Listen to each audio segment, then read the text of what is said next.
Hi, hello everyone. So I wanted to share this with you. Uh, do you know the game Jenga? I believe it's Jenga, where you have all those little rectangular blocks and you stack them upon one another, yeah?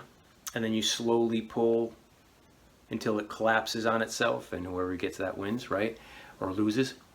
Well, as you begin to awaken to your true nature, your authentic self, things are always, you're becoming more and more aware of how all of these things in life become metaphors or analogies to the truth in life. And so I wanted to share this with you. I thought it was kind of fun, actually, that game of Jenga, this is exactly what we do, or I could say is happening, when we're living as the ego identity, the sense of who I believe myself to be, or more, actually even better, who I think myself to be. Because if we say who I think, that means they're thoughts.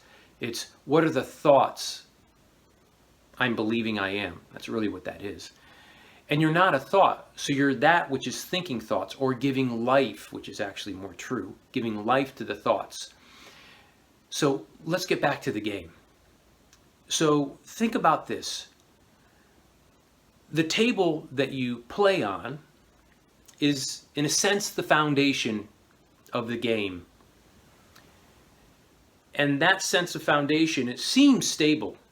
And so now we start stacking one by one each one of those little pieces of wood.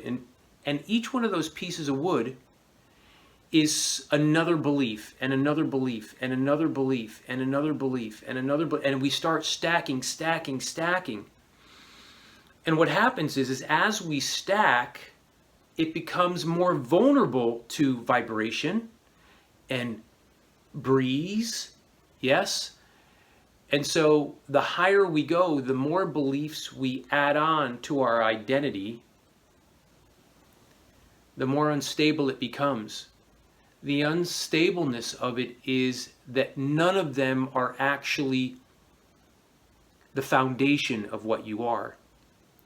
So soon enough, without anybody trying to take one away, if there's a shake in the table or somebody breathes hard, it starts to collapse.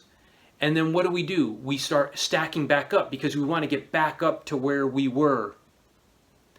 This is exactly what's going on with our identity. The table itself is I am the person.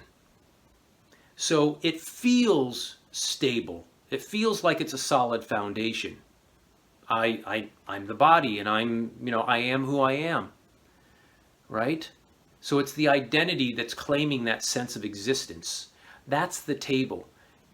Now, again, it feels pretty darn stable, right? Because you're always there to say, yeah, but no matter what's going on, I'm who I am. But recognize that it's all of the beliefs that you're stacking one on top of the other that creates this tower of identity.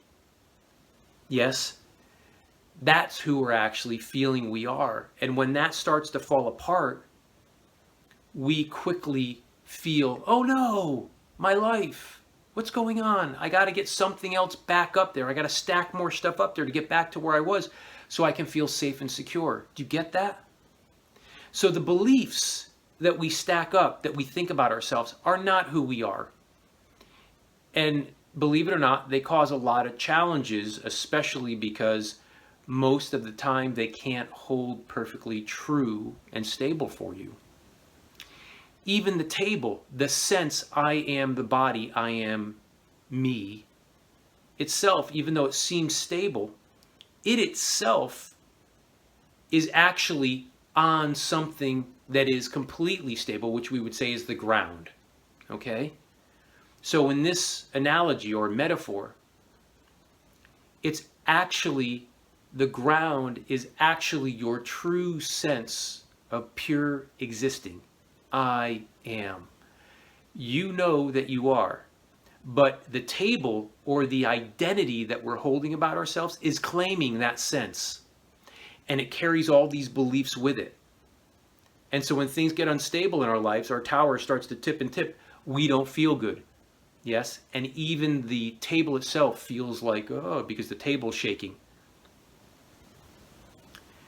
We need you to let go of the beliefs that you're holding on to about yourself, and let go of even the sense, believe it or not, as crazy as it sounds, of being the person, being the body. Yes, they're here. We call them instruments of expression, but you don't need to identify with them, and that's a deeper conversation. And finally, what you do is you come to the source of who you are, the pure sense of I amness. I know that's big for many of you, but these are conversations that we can start having now. So just see if you can feel that a little bit. See if you can let that in. Please leave comments. You can say, you're crazy. Or you can go, oh, I think I kind of get what that is. Or you can give me insights of your own. I would love to have them, and we can have longer conversations. Either way, if you want to reach out, leave a comment below, or wherever we are here. Yeah, I think it's a comment below. And if you want to reach out to me, there'll be a link either above or below us in the text where you can reach out. We can talk. We can actually set up 30 minutes where you and I just talk. So until then, take good care, guys. Bye-bye.